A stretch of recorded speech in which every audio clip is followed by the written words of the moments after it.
I'm working. We rehearsed this. Well,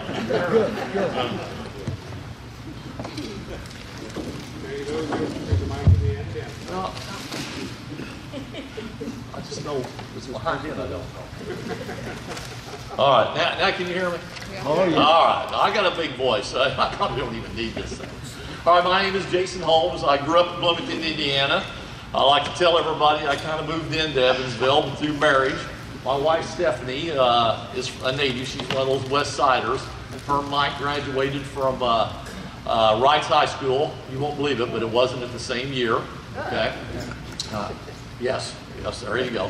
But anyway, we've lived here about 7.5, 8 years and enjoyed every bit of it. And then I've been lucky enough to be able to volunteer out here. Today I'm going to talk to you a little bit about the Battle of Midway. First of all, let me see hands. How many veterans do I have? Oh, that's excellent. All right, well, thank you all for your service. Do I have any Navy veterans? Oh, even better. All right, the reason I chose this topic was because here at the museum, we do a lot of displays for ground troops and things like that, and of course, obviously, aviation. But we don't do a lot here for the Navy people. Like, I realize we're in the middle of the country, but that's one of the reasons I chose this topic, okay? And so, I have two uncles that were Navy veterans in World War II. My father and her father were Korean War veterans. So that flag means an awful lot to our family, and I cherish that flag, to be honest with you. Okay. So what I want to talk about here is a little background. The first thing I'm going to mention is the players. You know, I was around athletics all my life, and you got to have a program if you're going to know you got to know the players in the program. And the first one, which he referred to, Dr. referred to as Sego Browning, was Admiral Yamamoto. If your grandkids were here, they say that's the man, okay? Yamamoto is the one who was the person or the architect behind both the Pearl Harbor attack and the Battle of Midway. He was responsible for both. He was educated at Harvard. He, of course, was very fluent in English. He lived in the United States for a number of years as military attaché in Washington from Japan. He was known as a gambler, and I don't mean penny ante poker. I mean, you did not play cards with that man. He was well known. In his diary, he wrote, if he had not been called to service by the emperor, he would have sold all his possessions and moved to Monte Carlo and been a professional gambler. Now, that kind of gives you about his personality. One of his favorite things would be to, when young, basically lieutenants or things that come under his command, he would at first the question he'd ask, he says, are you lucky? Because he wanted people around him that were lucky. And he would always make them play cards with him, and he would always get them well indebted to him. But one of his favorite things to do when it come time to pay, he would always forgive the debts. Well, this made a lot of goodwill with all the junior officers, trust me, okay? So he was a very formidable adversary. And a very, at the time of the start of the war, he was the best military mind that the Japanese had. The next character is Admiral Nagumo. Nagumo was the one who was in charge of the carriers at both Midway and at Pearl Harbor. His expertise was not carrier tactics. His expertise is torpedoes. But through just seniority and seniority alone, he was given this command. He was not well liked by Yamamoto at all. It would not have been his choice. But it was one of those fights Yamamoto just kind of went along with. He did not like him. He thought he was rigid. He didn't think he was flexible in his thinking. He didn't think he relied too much on his subordinates. And he was prone to not take enough risk, and for Yamamoto. So if he would have had his way, that wouldn't have been the person in charge of the carriers. But luckily for us being the United States, he was in charge. You'll find out here in a few minutes why I say that. The next person, this is Chester Nimitz.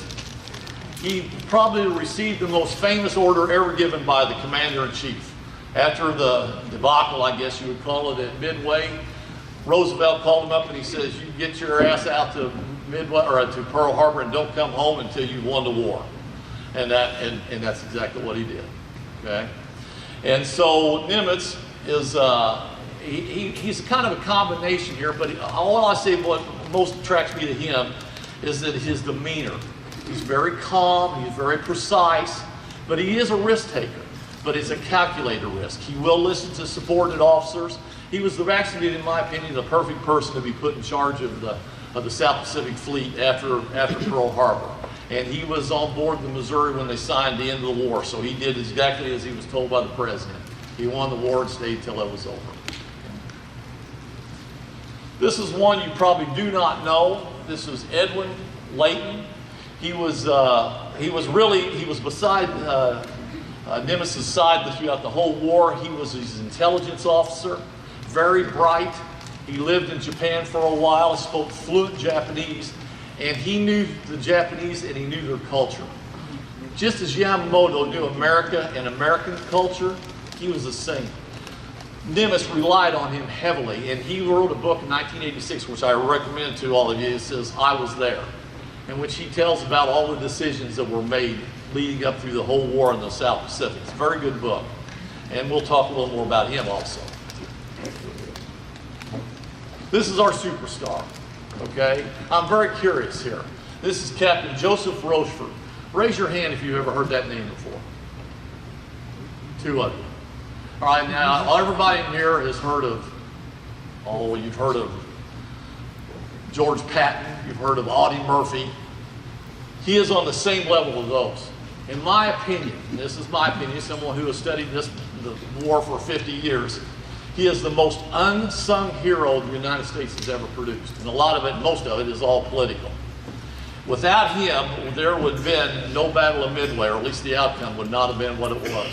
He is, I can't give him enough accolades, and you're going to find out why I say that here in just a few minutes. And I hope that after today, everyone in here will know the name Joseph Rochefort. He was the most, well, the Navy just did not do him right until well after his death. Okay? Go ahead.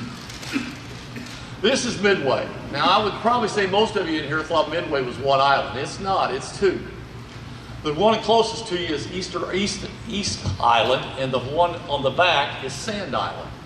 It's called Midway because in the 30s, the Pan Am Clippers would leave out of the United States, head into the Orient. Halfway there, Midway, they would land, refuel, change pilots, let the people off the plane, feed them, and then continue on their way. So the name Midway comes because it's just about halfway between Japan and the United States. And it is a 2-island complex, and it had both, during the war, it had supplies and ordnances on both islands. So we used both those little islands. Now, before we get started, I've got to lead up here a little history so that when I start talking about it, you got a little background. The first thing is, of course, the attack on Pearl Harbor. Everybody knows December 7th, 1941. That's not new to anybody. I'm almost sure that if I ask everybody in here, do you think that was a resounding success for the Japanese? I'm going to say most of you would agree it was. Well, it was and it wasn't, okay? Yamamoto's, what he would, all right, I'm going to stop right here. There is no way, listen to me, there is no way Japan could have ever won the war against the United States. It could have never happened. I don't care what happened in Pearl Harbor, I don't care what happened in Midway or anything else. That little island nation was not going to invade the United States, work all the way across the United States, and take this country. It wasn't ever going to happen. His whole plan was, Yamamoto's whole thing to get done was to put enough damage on the American carrier force so that we would have to negotiate a settlement or a peace. In other words, leave them alone, they'll leave us alone. Now that was what he was trying to achieve. It wasn't to conquer the United States.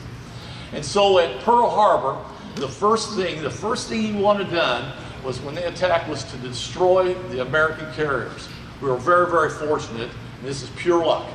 Nimitz had sent the carriers to Midway to deliver airplanes. And then on the way back, they stayed offshore and did, they were practicing dive bombing and landings and takeoffs, and they weren't in Pearl Harbor during the attack. This very much upset Yamamoto, trust me. The second one, which he was very successful at, and that was to attack the American fleet with its battleships. There was 8 battleships, 2 of them were totally destroyed, 6 of them were very much damaged. Of course, they also took out over 200 planes that were on the ground. They attacked Wheeler, Hickam, and the Ford Island air bases, and did major damage to all those, plus other surface attacks. A guy named Fushida, Lieutenant Fushida, led the attack at Pearl Harbor. He was probably the best fighter leader that the Japanese had at that time. He took in the first attack, and there's some of you probably heard this, the Tora, Tora, Tora. They made a movie named that, all right? That was the code that was to be sent out if the Japanese had totally surprised the Americans at Pearl Harbor. And it was supposed to go to Nagumo, back on the carriers. But through the atmospherics or something, it bounced all the way to Japan. And the Japanese high command heard the call, Tora, Tora, Tora. Fushida is the one that made that call. And so he stayed over. After the first wave had left, the second wave came in about 55 minutes later. He stayed over Pearl until and directed that battle until it started. And then he went back to the carriers. When he landed, he thought that the carriers would be full of action, rearming, refueling all that first wave that had come back, but there was nothing going on. And he jumped out of his plane, and he was met by a man named Genda, who was second in command of the carriers, and told that Nagumo had decided that two attacks was enough, that they had a success, that he was breaking for home. This infuriated Fushida. And Fushida, at the end of the war, actually wrote a book, and he lambasted Nagumo over this decision. But the third thing, and the reason there was supposed to be a third attack, and we're very thankful this didn't happen, was that they were supposed to take out the repair facilities and also the oil reserves. Now you think about it, had they taken out these oil reserves, we would have had to take our fleet all the way back to San Diego to refuel. So there had been no way we could have taken the war to the Japanese, at least in the first 6 months to maybe a year. So it was a huge, huge mistake by Nagumo not to attack that on that third wave. That's the reason I said a little while ago, we were thankful in the United States that Nagumo was over that carrier force.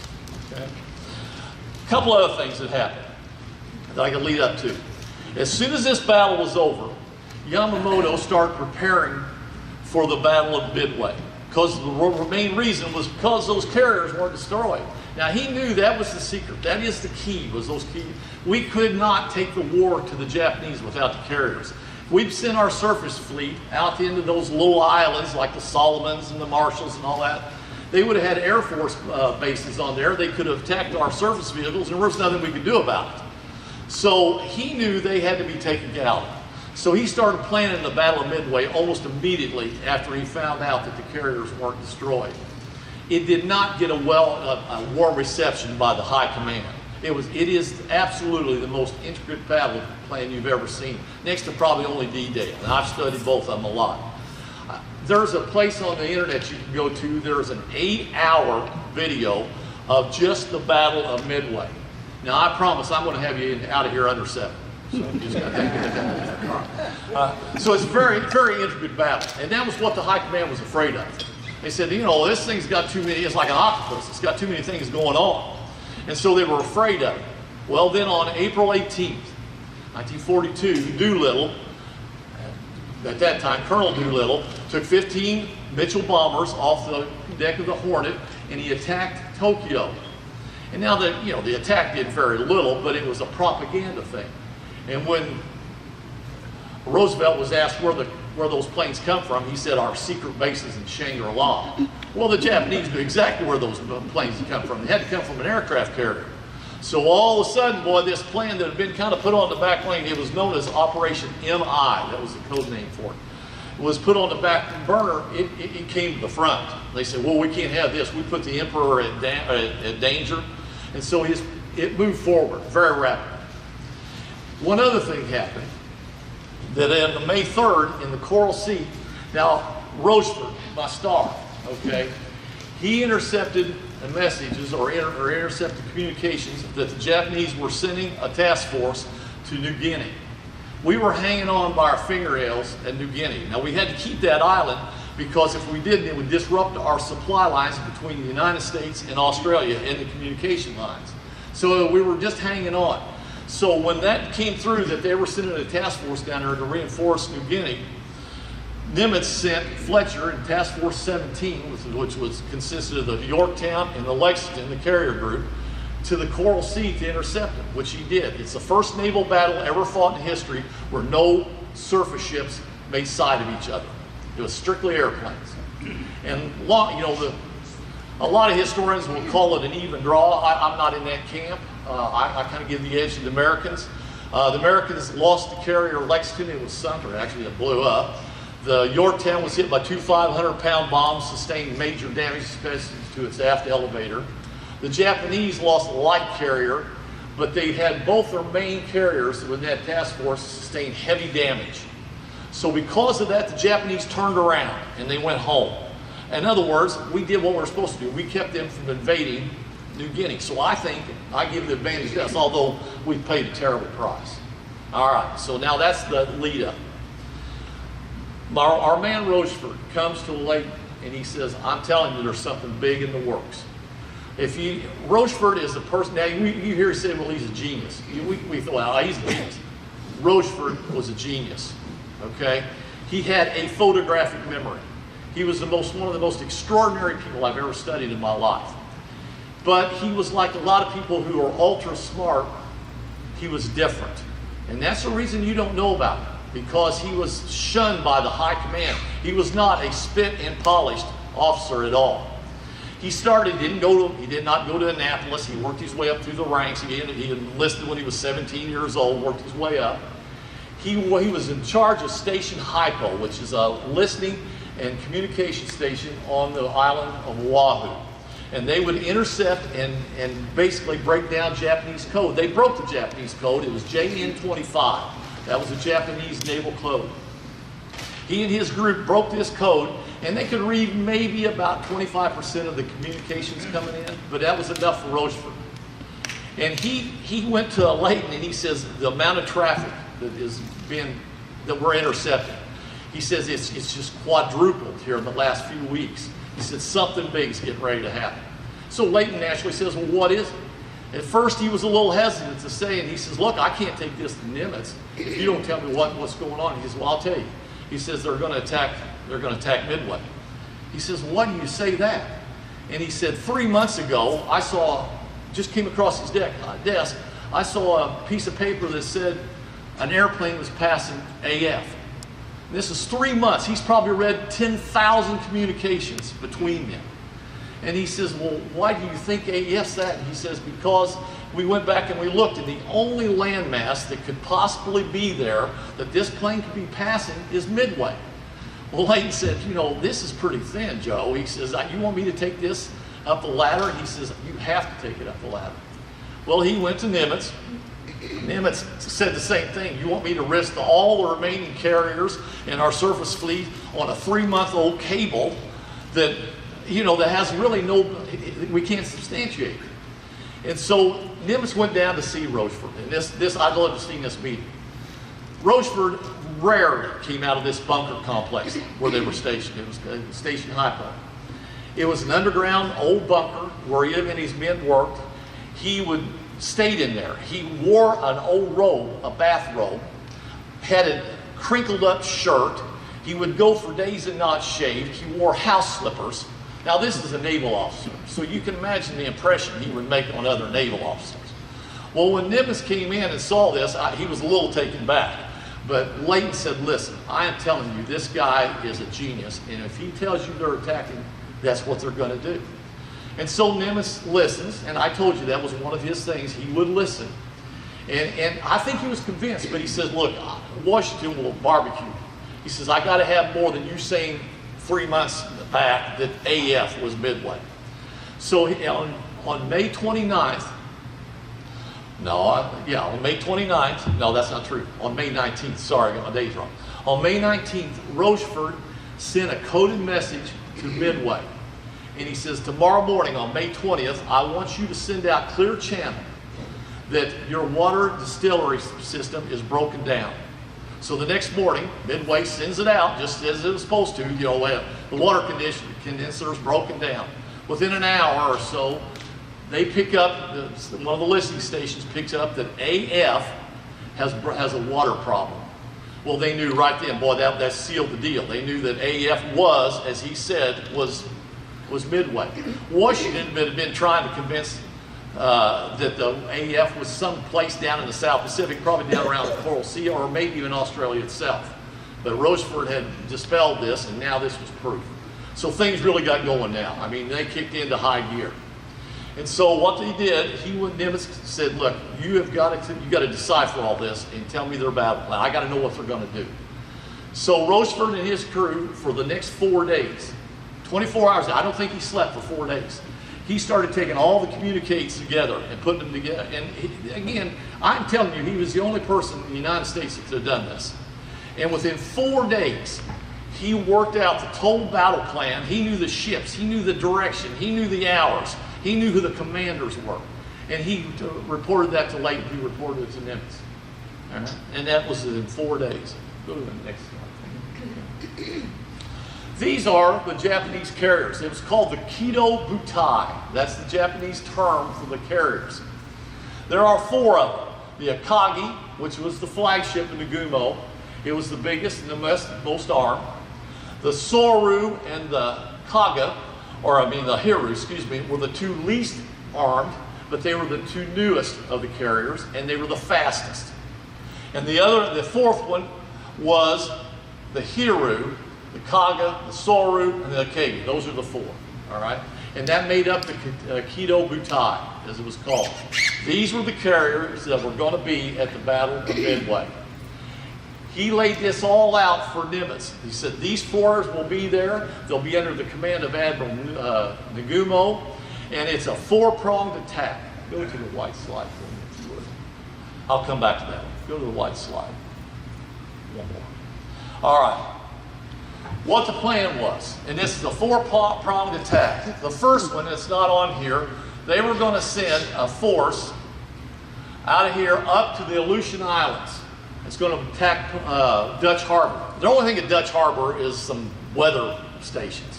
It was strictly as a diversionary attack.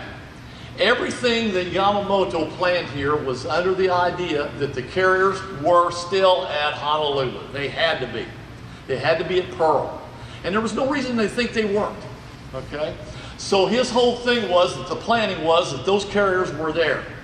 His next thing he said that he was going to do after he brought the Nagumo in, this is Midway, he brought him in on a northwesterly track right here, or northeasterly track, excuse me, track right here. So the 4 carriers, when they begin the battle, would be in about that position where my light is. Yamamoto, in the main attack, which he would have been on the big battleships, he would have been on the Yamato, which the Yamato was the biggest warship ever built, and up until 1966, I think it was. It was a huge battleship. And he and the rest of the battleships would be 600 miles behind the main strike force, which was the Nagumo's. Down here was Admiral Kondo's force, which was the invasion force. And it would consist of about 5,000 troops. So the way this battle was supposed to play out, the diversionary attack would start on June 3rd. On the June 4th, Nagumo would attack by air Midway and knock it out of action. The following day, Kondo's force would take the island with 5,000 troops. And then the thought was that the Americans would rush the carriers from coming out of Honolulu up here to intercept or to take on people that had attacked or taken over Midway. That's when Yamamoto would engage them in a surface battle. And the Yamato, the ship that the Yamamoto was on, it had 18-inch barrel guns. It could shoot a shell the size of a Volkswagen 20 miles. Okay, that's how big this ship was. And the idea was that they would wipe out the American fleet there at Midway, and then the Americans would have to pursue a course of negotiation. Now that's what was supposed to happen. But it all was predicated on the carriers being there, and of course it being a sneak attack. Well, it was a sneak attack, and we were going to do the sneaking. All right, so going back to Rochefort. Rochefort intercepted a communique that said that the Japanese were going to send a float plane over Pearl Harbor to make sure those carriers were there. He passed that along up, so Nimitz sent out here to French frigate Shoals. The float plane was going to come out of Kwajalein, I believe, and it was going to land here and refuel from a submarine, then fly over Pearl Harbor and radio back and tell them that the carriers were there. Well, we sent a destroyer down here to patrol. That meant that submarine couldn't come up and refuel that plane, so that part of the operation had to be canceled. Did that worry Yamamoto? I don't think so. but he wasn't happy about it, but he just wrote it off as bad luck. All right. The next thing Yamamoto decided to do was put a line right here from about like this, a picket line of submarines that would look for any surface vehicles heading towards Midway. Again, this is one of these minor miracles.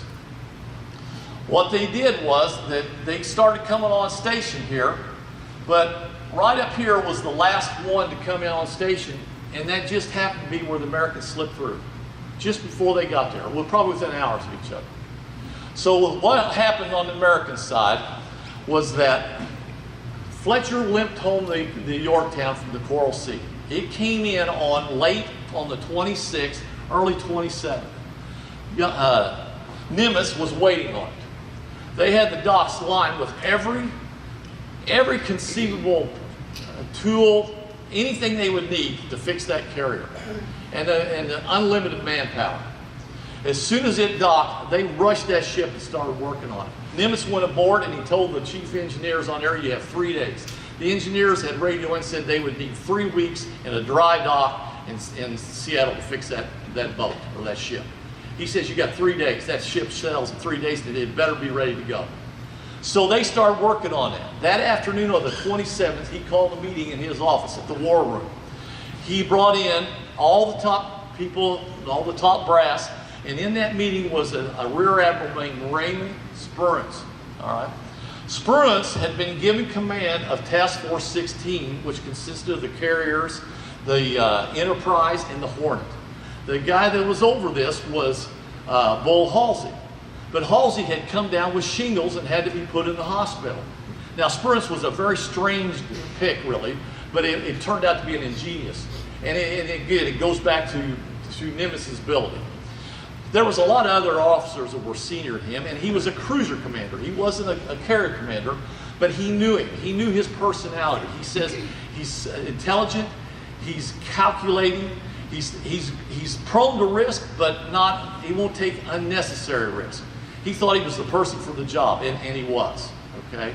So in this meeting, you have Spruance and you have Fletcher, you have the rest of the brass, and they lay out the plan just as I did a little bit ago for you.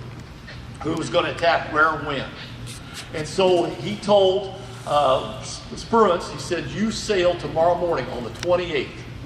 And so on the 28th, Task Force 16, which is the carriers, the Enterprise, and the Hornet, and the surface ships left, and they went up here to an area right up here, a little northeast of Midway. He told Fletcher, he says, 48 hours later, you're sailing. And so early on the morning of the 30th, they left. And that's Task Force 17. And that's where the luck came in. Because Task Force 17, by a matter of just a few hours, slipped through that curtain, if you will, of submarines that were there to detect any ship movement. And on the 3rd, June 3rd, they met up right up here at a place they codenamed Point Luck. And they worked independent of each other. In other words, Spruance was over his command, Fletcher was over his command, but Fletcher had overall control. So now we're at the 3rd. They knew the plan was solid. They knew that Rochefort was correct, because on the 3rd, up here at Dutch Harbor, they had started the battle, which they were totally ignoring. Go back to the blue slide for me. Okay. I'll put this one up here. It's a little bit easier to get all this up there. So this is what it looked like. There's Dutch Harbor. Here's where they met, right here, Task Force 16 and 17. Here's Kondo's force coming in. Here's Yamamoto's force, and here's Nagumo's. So it's on. All right, it's on right now. So the early on the morning of the 4th, out of Midway, PBYs were sent out of here, 16 of them, to look for the Japanese fleet. Number 7, it was codenamed Strawberry 7. Number 7, at just about 04:15, just after the sun had come up, it spots Nagumo's force. But you got to realize the sun had just come up. It was hazy. Visibility was a little poor. And the Japanese always kept zeros above the carriers when it was daylight. The carriers, the zeros, saw this PBY and started towards it. The PBY was at the end of its run. It was low on fuel, but he radioed back. Now this is important. He radioed back 2 carriers spotted, 2. This gave a lot, Fletcher's going, wait a minute here. Whoa, there's supposed to be 4. Where are the other 2? The other 2 were there, but he just couldn't see them through the haze. Well, what happened was those Zeros chased that PBY back up into the clouds before he could spot the other 2, and he had to start home because of fuel. So we knew there was at least 2 there, all right? So now at 0430, Nagumo turns the carriers into the wind, and he's going to launch 108 planes to attack Midway. Well, you say 108, there's supposed to be more than that. Go back to that slide with the Kido Butai. This is what we had. The Kido Butai had 244 planes. The task force, 16 and 17, had 221, and Midway had 82. You say, well, we had a lot more planes. Yeah, but our planes weren't nearly the quality that they were, all right? Not even close. And so the Japanese, they had the better pilots and they had the better planes. Okay. So what happened was, after we found out, we knew that they were here, Midway was tipped off. They started preparing to launch every plane they had. And so at 0430, the Gumos sends 108 planes on its way. Well, they had over 200. Where's the other 100? Yamamoto had ordered Nagumo, much to his chagrin, to only use half his force. He said, that's all you should use.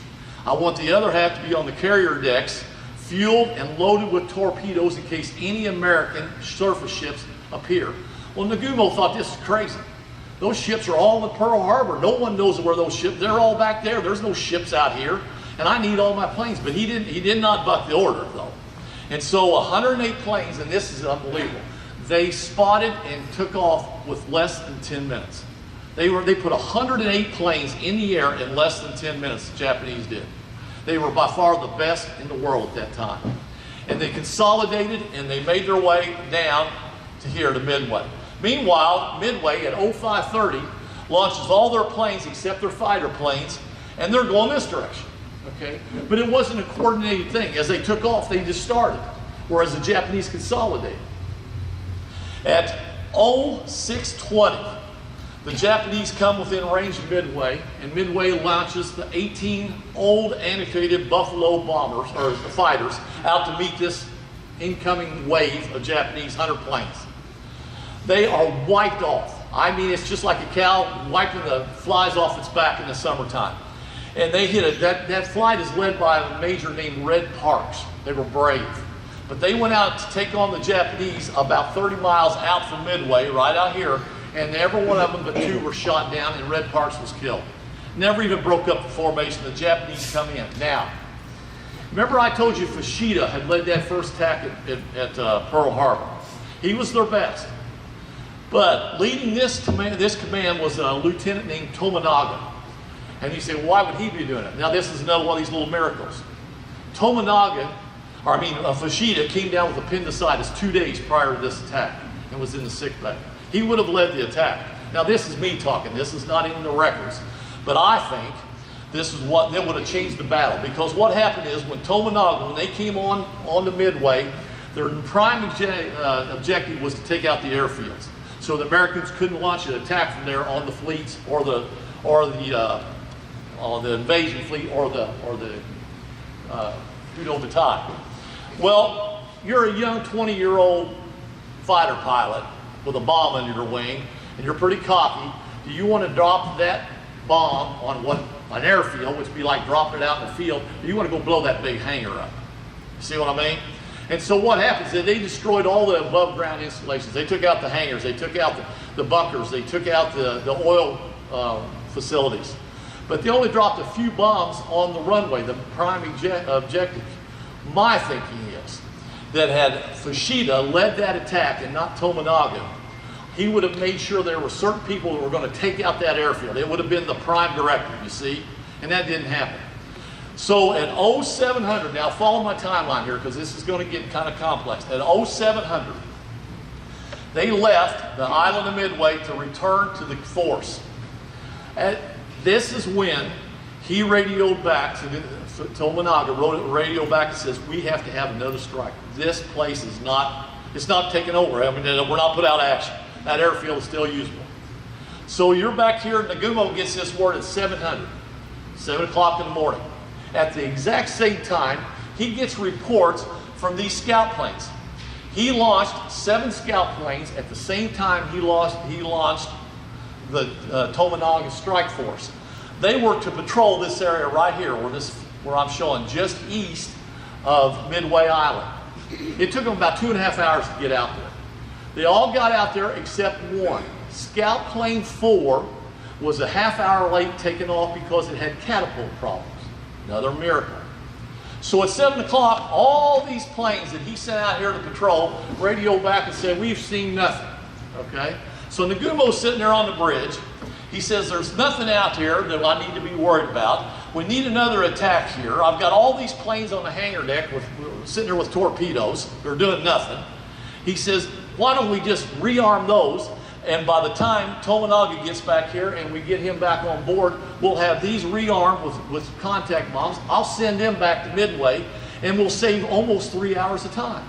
And so he orders so. At about 7:02, he sends the order down to rearm all these planes in the hangar deck with contact bombs. So they start dropping off the torpedoes and putting on bombs. Well, at about the same time, well, no, not about the same time, about 10 minutes later, at 7:10, the first strike comes in from Midway.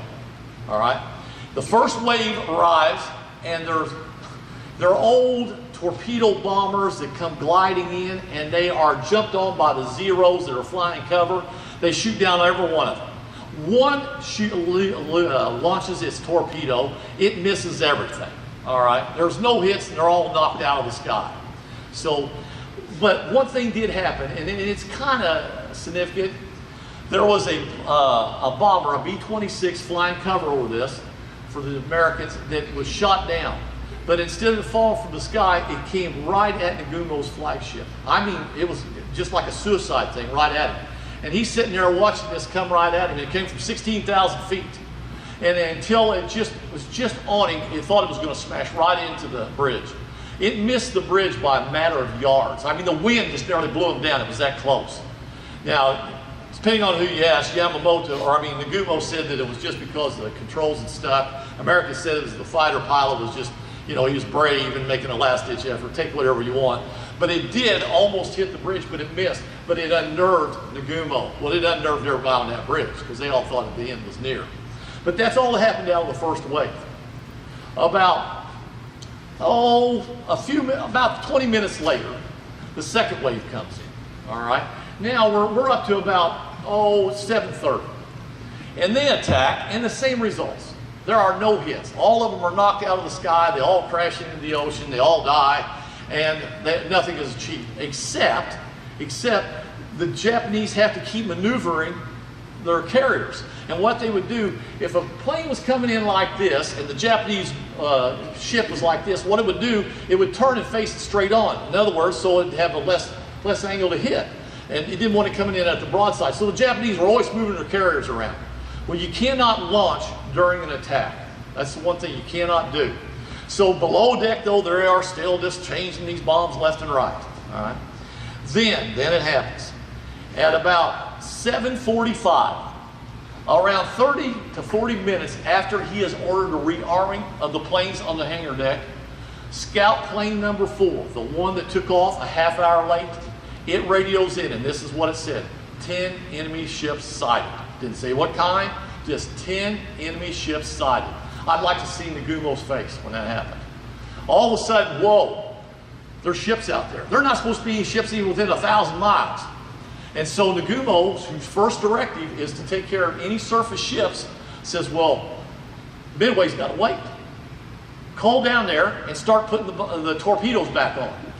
So he calls down, they call down and said, hey, stop the rearmament with the bombs. Put the torpedoes back on. And so you can imagine these men on the hangar decks. Well, they do. They start dropping the bombs back off they put on, and they roll them over here against just out of the way, and start putting the torpedoes back on. Now this is at 7:45. At about 8 o'clock, a group of B-17s come over from at about 20,000 feet and drop their bombs. And I've seen aerial photos of this. Well, from 20,000 feet, the Japanese would look up and see the bombs. They would just move the ships out of the way. And I've seen pictures of where these bombs fall in their wake, just beside. But they, again, no hits. We've had 3 attacks on the Kido Butai and not a single hit. All right. A little bit later, about 10 minutes later, the last attack comes in. It's from the Midway again, and the same thing happens. But just prior to that last attack, the American submarine, the USS Nautilus, shows up and basically in the middle of the Kido Butai. And it pops its periscope up and it sees all these carriers and it goes to battle station. It's going to sink a carrier. But unfortunately for that submarine, the Japanese saw him. And so they send all these destroyers on the top of the Nautilus. And they start dropping depth charges. Nautilus fired 1 torpedo. It went out in the middle of nowhere. He didn't have time to aim it very good. It hit nothing, and he had to crash dive to save his crew and his boat. The last bunch from Midway dropped their bombs, no hits. So we had 4 attacks from Midway. We had a Japanese submarine, and we've had nothing. In other words, we haven't had anything. We've lost all those planes and nothing to show for it. At about 8:20, Nagumo gets a confirmation that one of those ships that were out here, out of that tent, was actually an aircraft carrier. What it turned out to be was Task Force 17, which is Fletcher's task force. And it was. Now there is another little miracle here I want to tell you about. This battle's full of miracles. Of all these scout planes that went out here, these 7 scout planes, we know about number 4 being late. Number 6 flew directly over Task Force 17. We didn't know that until after the war, when they read the accounts. But what Fletcher did, after he took this task force and he put it in a squall line, a little bit of overcast clouds and stuff. And by doing that, that pilot flew right over top of him, and didn't see him. Another one of those miracles. Because you realize what would happen. If he would have reported back, hey, there's a task force down here with a carrier at 7 o'clock was when he reported in, hey, he had all those planes sitting on the hangar deck with torpedoes. He could have launched all of them, at least 100 of them. 100 planes taken on one ship. You know the outcome would have been of that, and the whole outcome of the Battle of Midway would have been altered. Another miracle at Midway. Okay? So that's where we're at. We have now had 4 attacks on the Nagumo's carrier Butai. We've had a submarine send a torpedo at it, and we have nothing to show for it. But Nagumo's a little spooked. So he makes a mistake. He turns and he heads north, straight north. What he should have done, he should have turned, but he should have headed a little northwest, because the Japanese planes have greater distance on their travel than the Americans do. He could have taken them out of harm's way. He didn't do that. All right, so he's turned north. All right, Fletcher, when he got to, cool, let's go back. Now I'm going to jump back to what the Americans are thinking now, just so I try to keep this so you don't get too confused. The Americans think, well, we've got 2 carriers out there. We need to attack that. So what Fletcher says, he tells Spurns, you send your planes out. I'll hold mine here in case the Japanese show up. All right? Just a precautionary thing. And so he does. And so at 0700, Task Force 16, which is the Enterprise and the Hornet, launch all their planes. The last ones to take off are the dive bombers. The first ones to take off are the torpedo planes. And they start towards where they heard last contact. But again, it's not a coordinated attack. When they take off, they just head that direction. So they're just spread out there just like this, flying towards it with no coordination whatsoever, no fighter cover. And so at the last one to take off is a Lieutenant Commander McCluskey.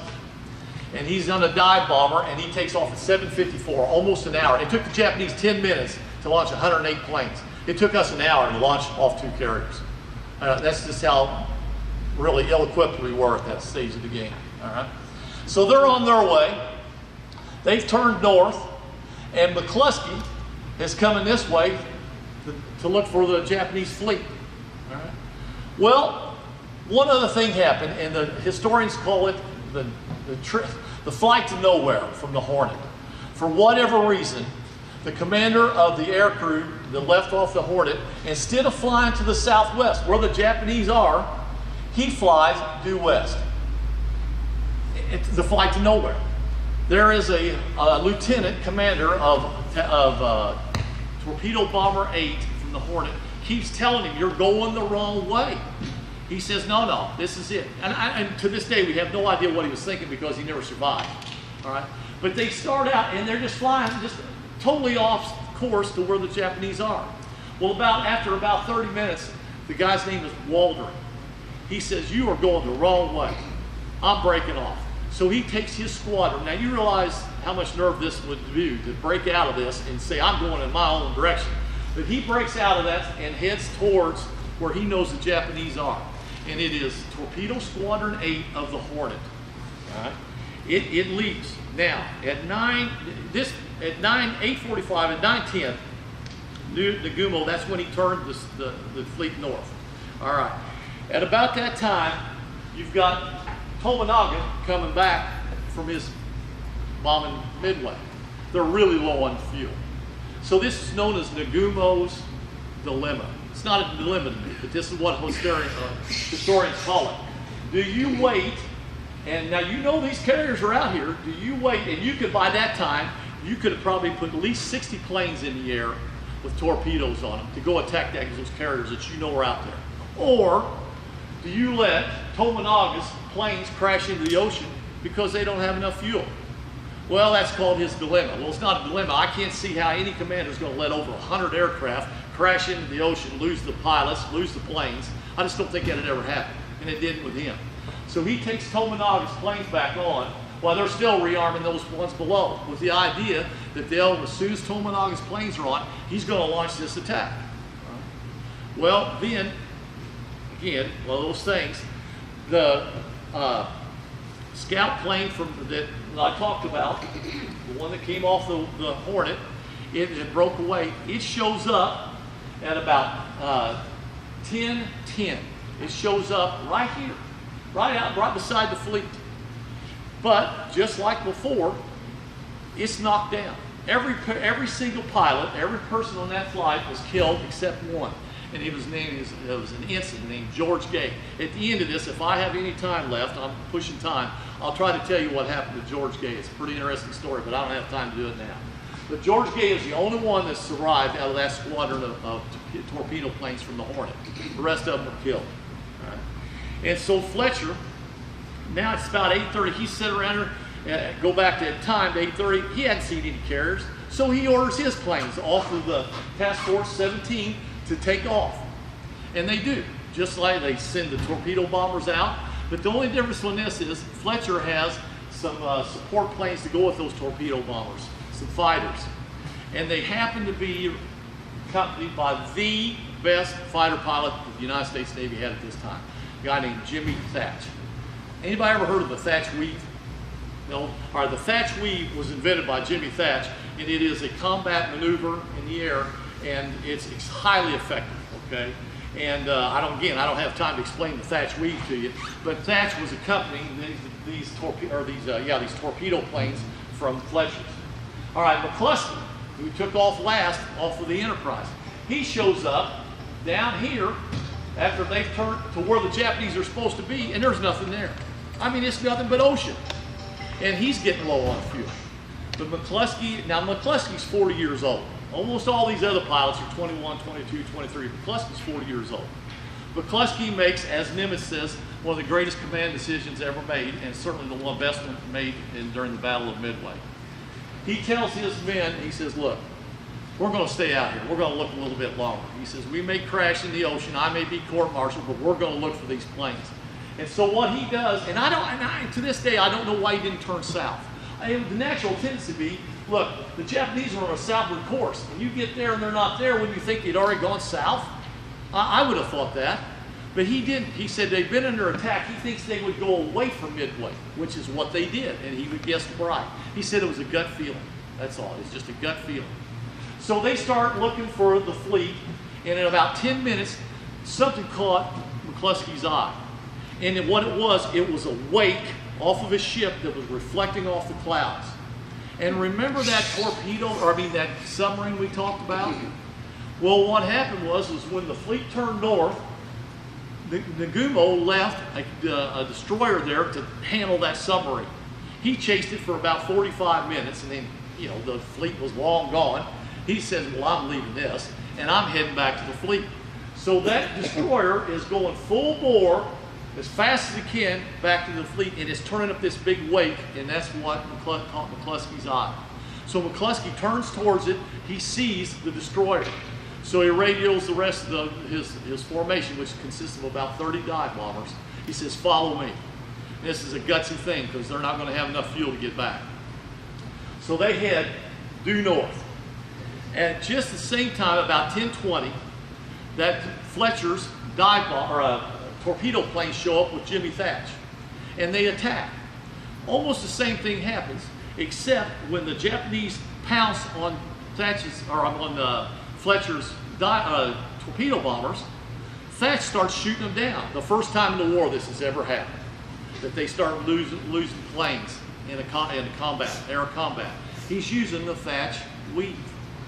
And so these buddies who are up here flying cover above the fleet, which is, you know, the Kudo Butai, which is where they're supposed to be. Their number one priority is to guard those carriers. They look down there and they see their buddies being shot down. This is called target fixation. They see this and immediately they break off and they head down there. This is against everything they're supposed to do, but what a break for the United States. There's nobody flying cover above the Kudo Butai. Nothing. There's nothing up there. And just at this time, and we're talking now at 10:10, McCluskey comes up from the south. Fletcher's dive bombers show up, and they show up at exactly the same time. The chances of this happening, this is another one of those miracles. It wasn't coordinated, they didn't even know each other was going to be there, but here they are, boom, right at the same time. And so immediately they press the attack. There's no one to mess with them up there. The fighter cover's over. And so what happens is the Enterprise's torpedo bombers, which consists of McCluskey, he dives on the Kaga. Remember that one of the Japanese, the Kaga. This was not the ship he should dive on. Military doctrine said that he should have taken the carrier that was the farthest away because he was the highest ranking commander. That was the way it was set up, which would have been the Akagi. But he didn't do that. Now, whether he was new to dive bombers, where he didn't know that, or the adrenaline got him, he forgot, but he dove, as well as everybody else, all 30 dive bombers are diving on the Akagi. The other, Fletcher's dive bombers, they're all diving on the Soru. There was 22 of those. They're diving on that one. The Soru is hit first. It is hit a total of 3 times. It is set ablaze. The bombs enter the flight deck, they hit those bombs. Remember all those bombs they took off laying around down there because they hadn't put them away? Massive explosions. It blows out the front and the aft elevator that act like chimneys, and it's just sucking the fire up through there. So within 2 minutes, the Soru is dead in the water, funeral pyre. McCluskey is diving on the Kaga, and here is the Akagi kind of getting away scot-free. Well, here it comes again, one of these things, one of these great pilots we have. There was a guy named Lieutenant Dick Best. He's in an 85-degree dive at about 300 miles an hour going towards the Akagi when he sees what's happened. That the Akagi's getting away free over here, and we've got 30 planes attacking one carrier. He radios to his 2 wingmen, follow me. He breaks out of a 90 or 85-degree dive and heads towards the Akagi by himself, him and his 2 wingmen. There are no fighter cover, but the amount of anti-aircraft fire is unbelievable coming up out of that carrier. But they press the attack. McCluskey destroys the Kaga. One bomb goes straight through the tower, if you will, kills the captain, all the ranking officers. 4 others hit. One of the few sailors that survived the Kaga said it was as if the sun had blown up in his face. Massive explosion. And then it's just fire leaping up out of the ship. Dead in the water, done. Best goes and attacks the Akagi. And when he does, he presses this attack. And as he presses it, all this fire's coming. He backs out of the flight, out of the dive, and lets his 2 wingmen go in first.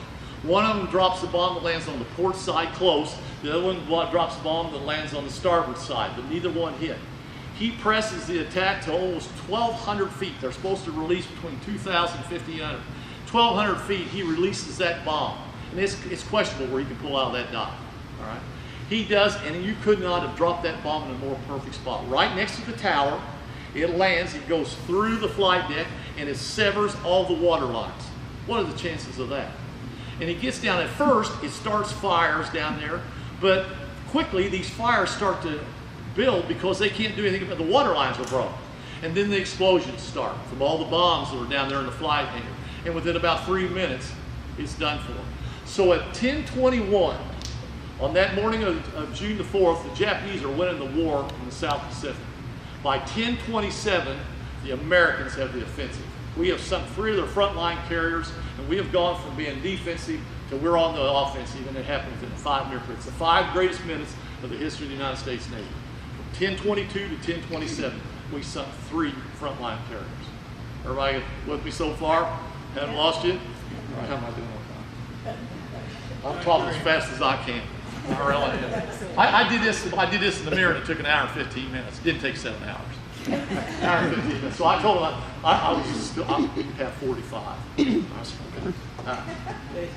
So now we got to get to the Japanese revenge. Now there's one carrier left, the Hiru. The Gumo transfers his flag off of the Akagi because it's dead in the water to a nearby cruiser. And I mean, now their backs are up. Okay, they want revenge. The code of the Bushido, the warrior. And so what they do, they start. Now here's our task force. We got 2 of them over here, 16 and 17. 17's up here, 16's down here, just to give you a reference point. They're a little bit separated. All right. 17's north of 16. What happens was that when they start at 11 o'clock, all the others were sunk. Remember, around 10:30. At 11 o'clock, the Hiru launches 18 planes, all right? And these 18 planes are to go find American carriers. And that is their job, and that's what they're to do. The admiral in charge of the Hiru is Yamaguchi. He's a very, very aggressive admiral. He should have been in Nagumo's place, to be honest with you. But he is a very aggressive and very, kind of a warrior type commander. He sends these 18 planes out, and they head towards it.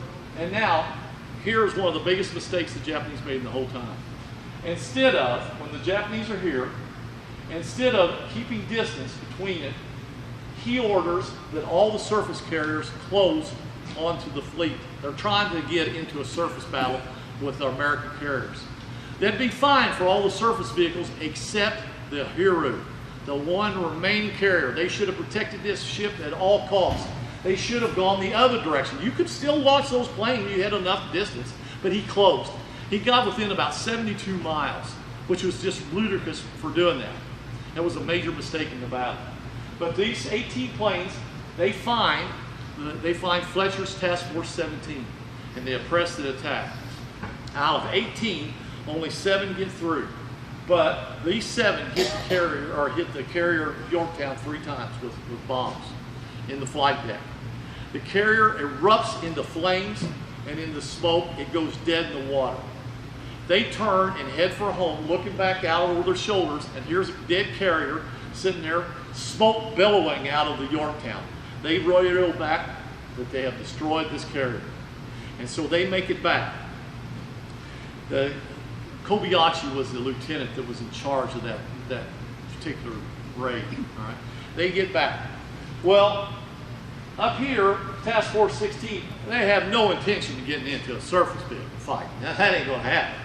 So Spurns, he turns his fleet to the west to increase the distance, which was definitely what he should have done. But he can still launch.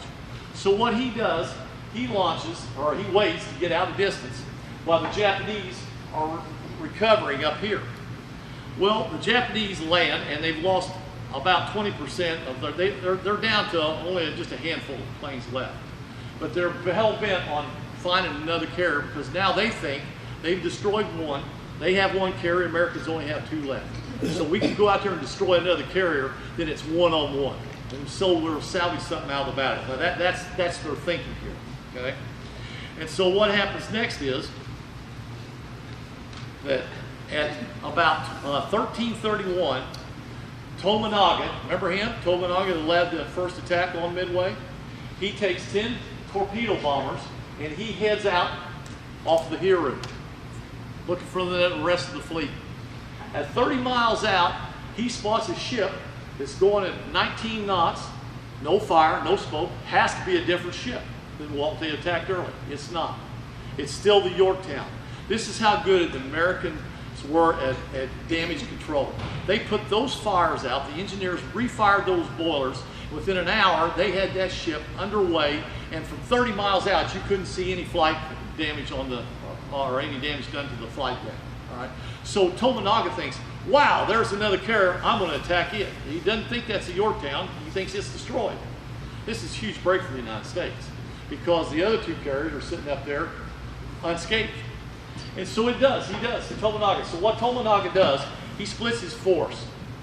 He brings one, he and 3 other planes come in from the north. He sends 3 other planes from the south onto the Fletcher's Yorktown. As Tominaga comes in, he's knocked out of the sky by Fletcher. But his plane set on fire, but he is able to drop his bomb before he crashes into the sea and is killed. So Tominaga dies in that attack, as do the other 3 that are coming in from the north. But the 3 that broke off and swung around here to the south, come up to the other side, they kind of went unnoticed. And they fire 3 torpedoes at the Enterprise. 2 hit, and that's it, or not the Enterprise, the Yorktown, and that's it for the Yorktown. Its boilers are out. Go to that last picture. Its boilers are out, and this is what it looks like right here. Look at the list. It's got a list.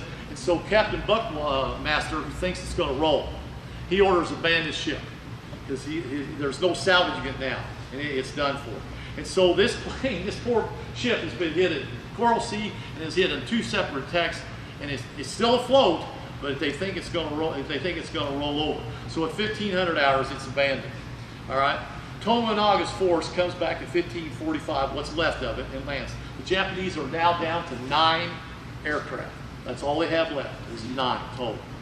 And they're wore out, they're spent. They've been all either flying cover, flying strike missions, dodging attacks the whole day. And so they land, and so the captain, or the admiral tells them, you go down, rest, get something to eat. We're going to make one less attempt to sink a carrier. We're going to do it at dusk. He then finds out that the carrier they attacked the second time was this one right here, was Fletcher's Yorktown. This is devastating news, but you know, it is what it is. They're going to still try to put out one more attack on the American fleet. In the meantime, Dick Best, remember the one that broke off? He takes over command because McCluskey's been wounded during the battle when they sank the Kaga. Dick Best has about 20 planes, and they're a collection of everything they've got from all the different carriers, and he sets out to find the Hiru. He comes on the Hiru at 1645. They spot him. At 1710, they attack, and within 2 to 3 minutes, they hit the Hiru 4 times. And one of the bombs comes directly from Dick Best. He's one of the only fighter pilots ever in the history of the United States Navy to hit 2 aircraft carriers or 2 targets in the same day. He hit the Kagi and he hit the Hiru. The Hiru erupts in flames. It didn't have its bombs laying around, but it didn't matter with that many hits on it. It's done for. Okay, it doesn't sink right away, but it's no longer a viable carrier. Yamamoto hears this. He first thinks he's going to charge the island of Midway with his support other ships, but then thinks better of it. Look, he can't put any more ships at risk, and this is late on really late on June the 4th. Early morning on June the 6th, 2 in the morning, he calls off the attack. All right. But one more thing happens. Well, actually, 2 more things. The Hiru, we sink, and this is the order. Fine here. Notice I mean, I've only done this battle about 1,000 times, but I still got to have a cheat sheet. Yeah. The Japanese, at 1925, the Kaga sinks, 811 lives lost. At, well, the other one before that. At Soru, at 1913, sinks, with 711 lives lost. At the next morning, the Akaga sinks at about 4 o'clock in the morning with 260 lives lost. And then at 9:15 on the 5th, the Hiru finally sinks after being torpedoed by another one of the destroyers of the Americans. So all 4 of them have sunk now with a loss of lives. The Japanese lost 4 aircraft carriers, 250 planes, 121 airmen, and more important than this, which no one ever talks about, they lost all their skilled mechanics. And you think, what's the big deal with that? Some guy that, the Japanese aren't an industrial nation. These people have been trained in Nazi Germany and some in the United States. These are aircraft engineers. These are people that they cannot replace, that takes care of these. Losing them was even more vital to them than losing those airmen, which most people never realized that. They lost all of them. So they lost 3,000 men total. 3,000 sailors died in the Battle of Midway. Americans lost 1 carrier, the Yorktown.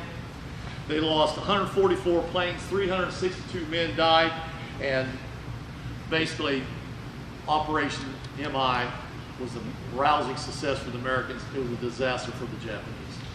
And that's how the battle unfolded. Yeah, they call it the Miracle of Midway. There's a book written by Gordon Prang I recommend to you. It's the title is The Miracle of Midway. He goes into great detail about this, much more so than I can do up here. And it was a turning point in the battle of the South Pacific. From that point on, we were on the attack. We were the aggressors. On August 4th, we attacked Guadalcanal with the help of the carrier force. And from then, it was a three-year period to win back the war. Thank you for your time.